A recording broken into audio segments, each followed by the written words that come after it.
Hey, I'm Lurpus. I played Counter-Strike for a living for 8 years. I've been on the desk for some of the biggest events for 5 years. I know nothing about Counter-Strike, but then again, neither does Thorin. Welcome to his YouTube channel. It's all well and good for fans to hear anecdotes from players about what a good in-game leader they have, or hear journalists and other scene figures, commentators, talent talking about like this guy is a genius at the game, this guy tactically knows what he's doing, the loose style that this guy does successful things for his team, helps his team be better. But I thought I'd actually give you some tangible examples of not only where you can see the inherent value of real in-game leaders. I'm talking about people who aren't just doing the in-game leader role. Every team has to have someone who does that role naturally. I mean, you can divide the role up. It just traditionally isn't done that way, so you have the one person's vision. But I'm talking about the real in-game leaders, guys who've dedicated their whole career to being a leader. They spent their whole career learning a particular philosophy on the game, how they want to implement it, the people skills to be able to get people to do different tasks, the nuances and dynamics of how certain roles in the game interact, how certain styles match up, how maps work depending on the opponent.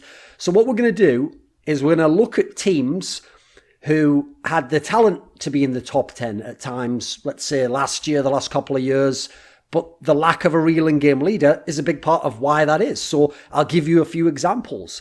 If you go and look at the Gambit team that won PGL Krakow, major champions, they retained 4 of those players. In fact, after they tried out Fitch and he didn't work out after a few months, they brought in a bunch of players that we've all seen be good players. They brought in Seized, who had been an in-game leader, not very successfully, for a while and had been a very good player in Na'Vi. Then later on, they had May came into the fold. They went through a whole bunch of players. The talent was there. The talent won a major, beat Astralis straight up in a best of 3. No real in-game leader though, and you saw they were nowhere close after that first couple of events to where Gambit was for most of that year, for 2017. Then you go and you look at the NIP squad of, let's say, 2017 going into 2018, because they only really got cooking in 2018 in the latter half of the year. Well, this was a team that had plenty of talent. They had Dennis, who'd come from Fnatic, where he'd been a big fragger. They had Lecro, who'd been shown us some decent potential in Fnatic. They had Forrest, still sometimes a good fragger, sometimes an average player. They had Get Right, similar story there. Not as skilled, obviously, but still had a decent style overall. And they had, as the 5th man, Rez, who actually was playing pretty well. Before that, they had Draken, a guy who was putting up big numbers, just in the game, it wasn't that great. Why weren't they a top 10 team? Why weren't they getting big placings beyond those odd nip magic wins? Well, they had the talent. They actually had a very skilled lineup on paper. No real in-game leader, though. They had Exist. That wasn't working out so well. They got rid of him. They tried Dennis. He wasn't a good in-game leader. Eventually, we went to Lecro, who isn't necessarily a good in-game leader, but somehow he was able to activate the rest of the teams in terms of fragging. How about the Cloud9 team from 2018 who tried out FNS, a real leader, maybe not a great leader, but a real leader who knows how to run a team. They kicked him out the team, and what happened for the rest of the year? Well, they brought in talents. They obviously, as the year went on, they had Kiyashima, they brought in Flusher, they had all these talented players. Eventually Refresh. What were they able to do? Well, eventually they had the one good run. They had the E-League Invitational. You know, they looked decent. They had an odd match at Blast that was good. They had talent there. No real in-game leader. What about a classic example, in line with the Gambit one, would be the Optic lineup. One of the teams that I listed, I'll put it in the article in the description box below, is one of the lineups that left me wanting more. I wanted to see that Optic lineup with Stanislaw, Mixwell, Tarek, Naf, and Rush play more tournaments. But after that fateful E-League Atlanta major, Stanislaw left for Team Liquid, thought he was going to go to greener pastures, become an in-game leader there. Didn't work out very well there. Worked out even worse for his teammates behind, though. So they had Hazed and they had Jason R. And they tried a bunch of different players in that spot. And even though they had the same overall firepower and fragging in theory, although Stanislaw was a good fragging game leader, the lack of an in-game leader to pull that style together, to keep the pieces together, to know when to adapt pieces, to know where in the map pool to go, that was crucial. And this was a team that generally just wasn't good. They had one decent result, which is they finished top 8 at ESL 1 Cologne 2017, and that was about it. And that was with Tarek sort of loose in-game leading, which admittedly he obviously did to help Cloud9 win a major later. This was the team that had plenty of talent, and they were nowhere close to the team they were when they had Stanislaw. Then finally, one last team I want to highlight would actually be the North lineup post-MSL. Now, you can think what you like about MSL. Maybe he's not a great in-game leader. Maybe he's overrated. Whatever you might think. Maybe you think his style's too predictable. But he has a style, he has a system, and he has a philosophy that is consistent and coherent in Counter-Strike. I think it's telling that when I did my Counterpoints episode with Valde, who obviously MSL isn't his in-game leader anymore, and the team Valde plays for, where Valde's the star player, kicked MSL. So you might think Valde's glad to see SML go. Oh, is he even any good, MSL? I'm glad we got kicked and got Cadian. Valde essentially says, I'll slightly paraphrase, I didn't know we had a system in North until we kicked MSL. And then I realised we had a system. Because even when we were losing or the game was going badly, we had a game plan with MSL. We always had something to be doing. We knew what to do next. That can't be overstated. And so as a result, when I did the research for this piece, I thought there was no point updating. I've got great examples here that you're all going to remember. There was a period in time over 2018, where each of these teams was at one point in time ranked top 10.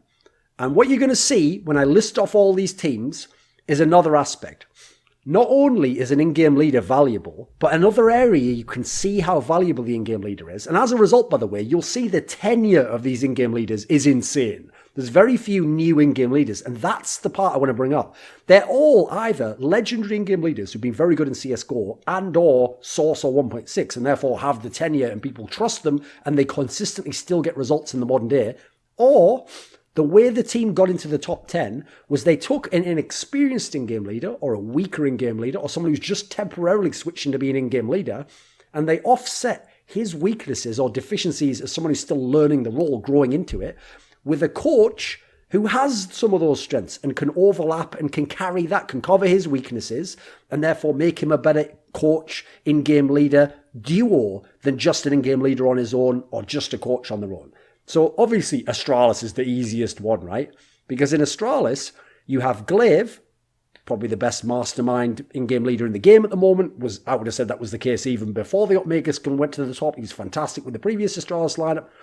What do they use Zonic for? Now, Zonic is a guy who understands tactics and understands that side of the game, but he wasn't an in-game leader in the traditional sense. Like, it was Ave who was his in-game leader, but he partnered well with Ave and had some of those secondary calling aspects. So first of all, he helps Glaive out every now and then when he has areas he needs a second set of eyes or to have someone to have a conference with. Also, Zonic is a guy who's great at knowing the team play aspect of the game. That's the most famous thing of MTW. So as a result, he knows what team dynamics are and how to settle down a star player and how to lift up a player who's doing badly. And so that's not necessarily Glaive's strength. Glaive is a bit more of like a scientific, like nuts and bolts guy. Like, I'm looking at things, I'm analysing. He's not the guy who has the charisma to work with other players that way. And that probably wouldn't be as appropriate from the in-game leader role where you're playing with them as a coach would. So you offset some of his lack of maybe natural charisma, social skills with Zonic having that, and you have a complete team. Then you go and you look at the Natus Vincere team, who had tons of top fours over 2018, even beat Astralis sometimes, won some events, really, really top team. Who do we have there? Well, we have Zeus and we have Kane. Now, Zeus himself, incredibly tenured in-game leader, somebody who goes all the way back to 1.6, a decade ago, was winning majors, in CSGO has been one of the best in-game leaders. Kane is his old in-game leader for 1.6. This is someone he trusts to give him an extra set of eyes on things, to help him game plan for things. At times where he looks as though he's phoning it in a bit, Zeus, maybe Kane does some of the legwork on the demos and whatnot. Plus, Zeus is a very fiery individual. This is a guy where I've seen him just screaming at teammates in early CSGO, wrecking them when they do like one mistake. Kane there, as the coach, he's someone who can have a relationship with that player and talk to them. He's helping them out in that regard. You go and look at FaZe Clan when Carrigan was there. So Carrigan, in some senses, is a mastermind, not in the traditional like run all the tactics sense. I do think people don't realise in FaZe Clan, he exaggerated how loose the team was because he had such superstar tools. He wanted to give them a lot of room to work with. When it was the other FaZe Clan with KHM and Alu, and especially with Astralis, there was more of a hybrid aspect there. There was some loose aspects, there was some tactical aspects, some anti-stratting, some of these things going on. It was never quite as simple as just, hey, Nico, go kill. Like, that's just a meme. That's not really what he was doing there. That's much more the exist style of in-game leading. Well, who did Carrigan have? Again, Carrigan's a guy where he can convince you he's got a great plan. He can convince you he's figured out this opponent, that he's got the right map pick for them, the right style, that he knows how to use this player. But he's also not someone who has incredible confidence always with his players and convince a guy he wants to do this or keep a guy on track who's a superstar player. And so as a result, he had Robban there. He could do that aspect with him because Robban's a guy who was Similar, actually, in-game leader to Carrigan in some of the loose senses, and because he's coming from that world, he knows what Carrigan needs around him, what he can complement him with. Then we go, and a great example of a duo for me was the Team Liquid Squad 2018. So we had Nitro, a guy who used to be not only a star player, but an entry fragger, and a guy who played off having insane aim. And he's become an in-game leader. You can see he struggled with it the first few times he did it in 2016. Then going forwards from that, he eventually started to get a bit more comfortable with it. He then had the star players. Who did he have as his coach to help him get to this level of all these big international finals? It was Zeus, the guy who'd literally won majors when he'd been over in the SK Gaming / Luminosity gaming team. So here's someone he can trust. Here's someone who, when that guy goes to his star players and says, hey, you know what? There we go, I've got to focus again. He'd say to his players, I need you to focus more. Naff, like you can't just be this inconsistent player you were in some of the past teams. Oh, Twist, you're young, but I need you to be more of a forthright player. You know what, I can't have you on the outskirts anymore. I want you in the entry pack, using that sick killer aim. Elise, you've been this passive-aggressive guy before. I'm going to challenge you to do certain things in the game and be a leader yourself in this respect. He was able to do some of these things that Nitro didn't have the skill set to do. He didn't have the tenure to be able to do that. And what do you know? One of the best teams in the world over the year. You look at the Mouse Sports lineup, another great example. Christian, a similar position. This guy used to be a star player for his teams, or one of the bigger fraggers. He was an aggressive AWPer who repicked into things, not great decision making as a player. Who did he have to work with? I know a lot of you guys don't know this guy, but LMBT, at the end of 1.6, was one of the better Ukrainian in-game leaders. He was a member of the PING team that was upsetting Na'Vi at some of the lands that they were playing at. This is a guy who knows how to run a team. I'd compare him contextually to like a 1.6 Ukrainian DAPS or FNS. Is that sort of a level of leader? They're never going to be like the leader of a major winner, but they're pretty good. They can run a team. They know what they're doing. They're committed to the role. With an experienced guy like that, he was able to get Mouse spots. So they had a team balance that worked with all these disparate elements, some from Estonia, some from Czech Republic, some from Finland. The teammates don't even make sense together. They became a cohesive team. They had a decent style. They managed to keep all those weird ego aspects of like the young Rops who's trying to become hungry and get a player. Sonny's this weird Finnish guy, like who knows where his head's at. Oscar's one of the most unusual guys ever. On the one hand, incredibly skilled, but doesn't necessarily have the craziest drive to be the best player or interact with his teammates well. He was able to keep all his forces together. Stickle was getting destroyed by all the criticism, but you need him to help piece together some of the lineup. If you think LMBT had no impact on that, I think you're a fool. Like, I think it's very likely that he mentored Christian a lot in that respect. And as a result, Christian was actually able to become, just like Nitro, a guy who not only was a good in-game leader, but knew his own role within being an in-game leader. Then you go and look, what was one of the few teams in the top 10 that had a lot of talent, but struggled constantly? Made in Brazil. At one point in time, Made in Brazil had 5 major champions all in one lineup, and for the last couple of years. Now, why weren't they winning big events? Why weren't they consistently top 2, top 3? Why weren't they beating Astralis regularly? Well, you know what? For most of the year, and especially when they just had Stewie and Bolt, and before that, obviously, the Kick Tackle, when they had these players, they were just fallen. And he's a legendary in-game leader and a great in-game leader. Was he able to manage all those players? Was he able to figure out a new style and update what he was doing to play against the Astralises of the world, to play against the Na'Vis, the FaZe clans, the teams that were better than MIBR? No, he wasn't. And for the majority of the year, he failed to do that. Those teams all outperformed him. His team went close to the bottom in terms of how much skill they have, yet how little they showed in the game. And everyone except for Cold Zero, pretty much, fell off massively.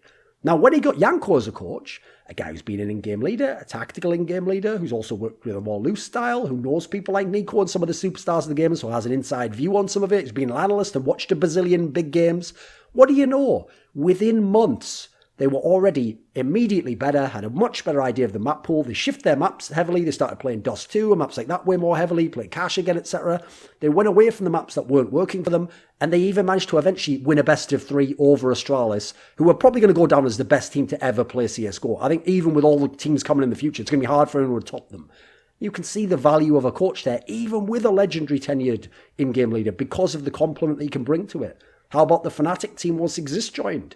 Well, Exist has that loose style, right? Yeah, he's working with those players. And by the end of the year, Fnatic was pretty good, right? What people forget is Fnatic the whole time, I think from 2016 on, have had Jumpy as their in-game lead, their coach. I think he joined around the time of the player coaching change. I think Vogel left like sometime in the middle of 2016, then Jumpy joined. Jumpy used to be an in-game leader. And he used to be an in-game leader who, funnily enough, had some tactics and had some loose aspects. And he's a guy who knows the game, who studied the game. He's another guy from 1.6. And so he was able to help Exist, bring to Exist something that Exist didn't have since Threat had left the game. That's what turned NIP around, right? It wasn't just Exist. It was having Threat to bring the tactical aspect that Exist lacks. Because Exist is a Nitro Chris J type guy, a guy who used to be a star, who converted to being a supportive player and being the in-game leader because he needed to.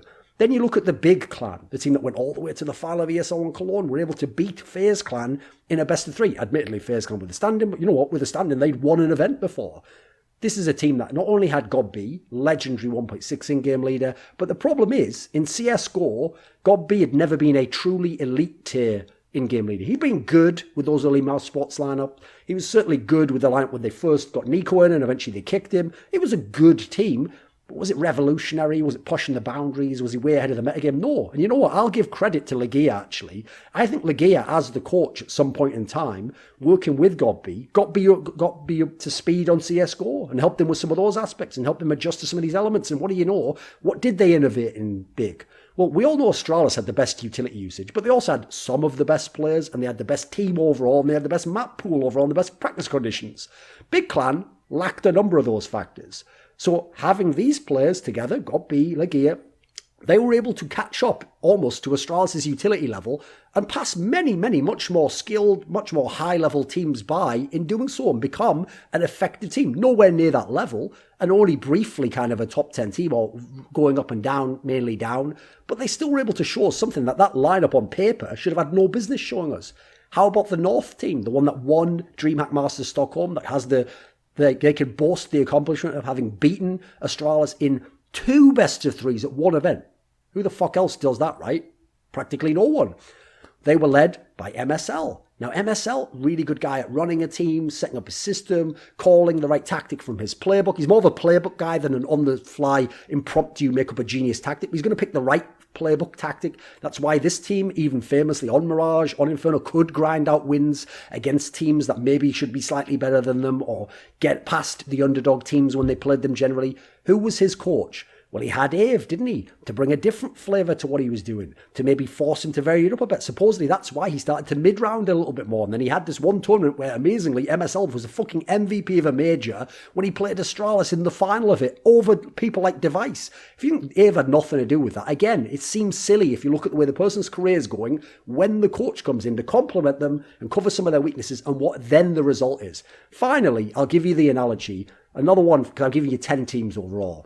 How about the NRG team that came from nowhere at the beginning of the year to be really legit by the end of the year? Sure, not an elite team, they were always a gatekeeper team, but a team that was making top 4s, occasional finals, could win smaller events over lesser teams. They had Daps, yes, a guy who can run a team, good in that respect, but one of the areas Daps maybe isn't the sickest is he's more of like a default run the team. Like, here's my basic system, here's what I'm going to do these players. So who did he have to powwow with? Well, this is one of the more weak lineups in terms of like partnering an IGL with a coach, but he had I'm a Pet, right? A guy who'd worked in CLG and helped them get these crazy upsets and beat bigger teams on their best maps. So he brings this guy in, and NRG does have some good results. They have some changes. They have a way to adapt. But guess what? That's when they got players who weren't just Cirque involved. That's when Ethan started to do more. It's when Breezy by the end of the year was the best player in the team, at least statistically. They were getting shit done at a point in time. Now let's skip to the modern day. Let's look at some more examples, right? How about the Renegades team?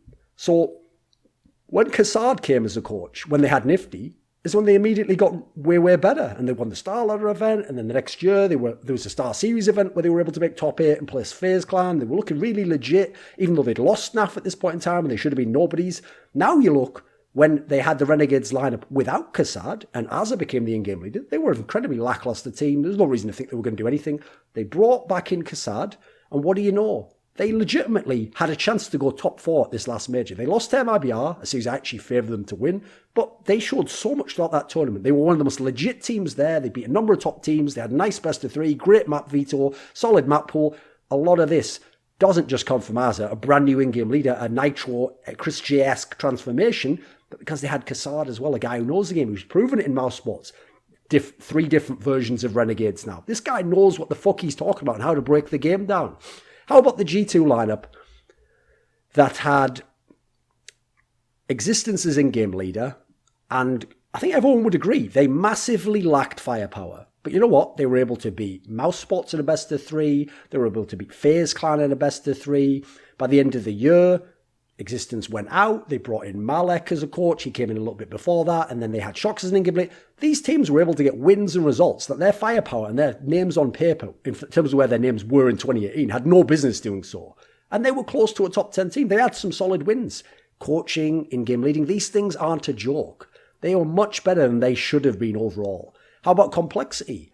Qualify for the major, right? Face it major, remember that? They beat NRG. They had Stanislaw. This is a guy who's a good in-game leader, a guy with tenure, a guy, yes, he's not a great in-game leader, hasn't quite shown that yet. He's only had brief glimpses of being pretty good on Optic. But again, we've seen a couple of majors now where he's been one of the reasons their teams be able to perform better than the players on paper should be able to. The most recent example, probably the best one, it's got to be ENCE. This one goes under the radar because people don't realize I often rave about LXCB. I'm so impressed by what he's been able to bring to the team as a young in-game leader without massive experience at the top level. And what people might not know is that ENCE was a good team with him last year. They were able to even win Star Series Season 6. A little bit underpowered event, but they beat some good teams to do so. They beat Big, etc. What happened after that? A lot of people don't know this, but I believe it was a few months after that they brought on a coach. They brought Twister on as their coach, a guy who has tenure, was playing in the, I think, early CSGO. I know him from late 1.6, I think. This is a guy who came in, seems to help with scouting and extracting opponents, and what do you know? They got to another level as a team. Second at the major. A classy performance, rather, at Blast Pro Series, even though they didn't manage to make the final there because of some bullshit rules and the format being kind of whack, right? So I don't think it's a coincidence. You put this duo together, and again, you're getting more out of the same players that you had before when you didn't have the coach. So first of all, tenured in-game leader, massive, massive priority. Very, very big value in those players. In my opinion, worth their weight in gold. Even when they get kicked out of teams, the Gorbis, the Glaves, all these players, MSL, they're going to go other places and they're going to show you their value again. MSL and Rogue even already showed you again. Team that should have done nothing and we're already starting to look good online. Stanislaw, again, managed to do some things. Then, if there's someone who isn't a legendary in-game leader, but even if they are, you can pair them with someone who complements them. But if they aren't, you've got to find someone who maybe makes up for the tactical deficiency or knows some of the veteran aspects to being an in-game leader that this guy doesn't. If you compare those two together, the in-game leader and the coach, real in-game leaders, real coaches, this is when you get the bigger results. And this isn't talked about as much. People just see the players in the game and they see them fragging and they think that's what's winning you the game. It's not. There is more going on behind the frags. Why are you in position to get those frags and get the favourable positions of it? It's not always just someone taking a great peek. Now, you know what? It's not a flawless approach. You have some teams where it doesn't seem to work out, right? Do they have the right combo? Do they have good pieces but not the right ones fitting together? So let's take a look at one. How about the Optic team from 2018? I think Snappy's showed with Heroic. He's been a decent in-game leader. For me, he's a Danish DAPS or FNS type leader. You know, he seems competent with decent players.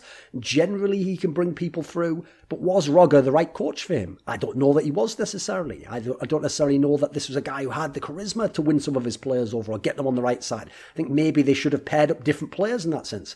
How about Kingwin? Okay, they had Taz. He made them pretty competent, a lot better than they were before. Where's his coaching aspect? Where's the right combo for him to bring out some other aspects or figure out which players to bring in or scout and to bring into Kingwin? Yeah, they never quite made the most of it, did they? Hellraisers is a great one. Once their players started to go to other teams and they lost that team that was the people from Czech Republic and Slovakia and all that, they had Angel, they had Jonta, and I tell you what, look at what they were able to do. They weren't that good at the end, but when they had the team with those people from the V4 countries, they were way better than they should have been in 2017. Then you go to 2018, they brought in Voxic, guy who was a big fragger but considered an onliner. They brought in Issa, nobody knew who the fuck this guy was or expected him to be any good. They integrated these guys, and sure, it was only off them, but they could sometimes win games they had no business winning otherwise. They could do shit. They finished top 8 at a major, for fuck's sake.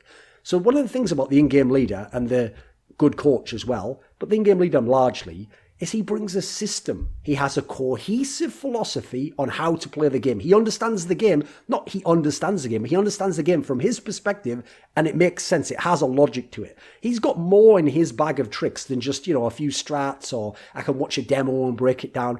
He can do that, but then he can adapt and switch up what he's doing. He can mix in some loose or on-the-fly calls if needs be. You can have a real dialogue with your coach. You're not just going off some democratic team vote, which is why I hate teams like how FaZe Clan is set up now. You can have a guy where, this is my philosophy, but you know what? I'm open to discussing it with another guy who's on my level. We'll figure it out, then we'll bring to you what we want to do in the game. There's no need to give you an opinion on it. Guy who just shoots people in the head and knows fuck all and is 18 years old, was whacking off last year, and now you're just playing one of the best teams in the world because you have the right fucking jersey on. Then you've got the fact that they're committed to the role. They're not just going to give it a shot and then, the results are going badly. Nitro, NBK, players like that in the past. I think I'm just going to quit doing that now. Snacks, it's going badly, so I think I'm going to quit. Or even worse, results are going okay, but I suck individually now. I want to be a good player again. I want some of the spotlight. I think I'm going to quit being the in-game leader now. They're not just going to make you invest time and your players' effort into a project that they're just going to bail and throw all out the window completely. They know how to make the role work while playing that role. Good in-game leaders can not only IGL, but within their IGLing, they get everyone else good positions and roles, and they still find a role they're competent at doing. I often make this point that sometimes in-game leaders take a hard role, MSL as an entry, for example, and they purposely play that role because they know that if they do it, they might not be great at it, but they won't fuck it up as someone else might, who might be more skilled, but might not have the nuance or savvy to play that particular spot in the way the in-game leader wants it, or maybe throw one very specifically timed flash that the in-game leader wants thrown that someone else might fuck up. He takes the important part of the round, puts it on his back, has everyone else does their job, gives them responsibilities they can execute, and by doing that, he makes the team better. And you might not see that. It might be invisible on the stat sheet. But players who play with these people, players who play against them, they start to notice these things, and it impresses them. Then you go and you look at how a great or a good or tenured in-game leader uses the pieces around him.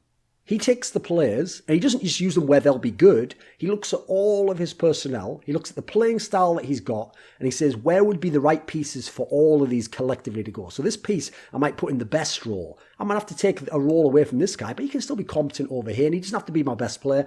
This guy's going to have to fit in, but I can put him over here if I use myself in a different way. These people figure out that puzzle, and sometimes it's a puzzle with incomplete pieces, and they make magic out of that, or they make at least a competent team, hopefully, if they're good players. So hence Zeus and Gambit was making use of all those players. Hence Stanislaw in Optic was getting the best out of those players, which left to their own devices they couldn't do that. Cloud9 in 2018 had good players, but were they all in the right roles? Were they playing correctly? I don't think so, despite real talent in these teams. In-game leaders, true, real in-game leaders, are worth their weight in gold. And that's the reason why big orgs don't tend to kick them very often. They'll keep these guys to the end because they know that guy can rebuild my team. He can find another star player. We can get new talent in. Whereas if you just build around star talent, who says we get the right in-game leader? You saw Na'Vi without Zeus had their issues in that respect. You've seen in other teams, FaZe Clan right now with Nico, they've kept hold of the biggest talent. Is it helping them? I don't know if it does really. I might have rather built... If you told me, sorry, you have to lose Nico, but you keep Carrigan and all the others, and you can pick a star player or two. And I can pick Oscar. I can pick whoever it might be. Pick some other sick player, Crims. I can pick these players. I might go with that option. I think that team might be more successful, despite the fact that at the moment, because of Nico's playing style, he carries and has to carry pretty much in FaZe Clan. That's why, even though Nico's a much better player than all those, if I have to pick between the two, I think I know which the better long-term investment actually is. I would actually personally say it's the in-game leader.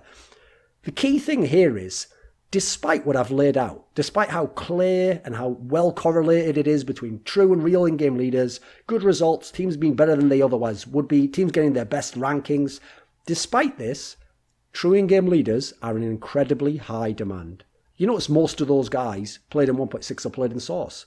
That's why someone like Sean Gares, if he wants to, could probably be an in-game leader forever in North America and has had the big offers to get some pretty big teams that since went on to do big things, and he could have been their in-game leader anytime he wanted to.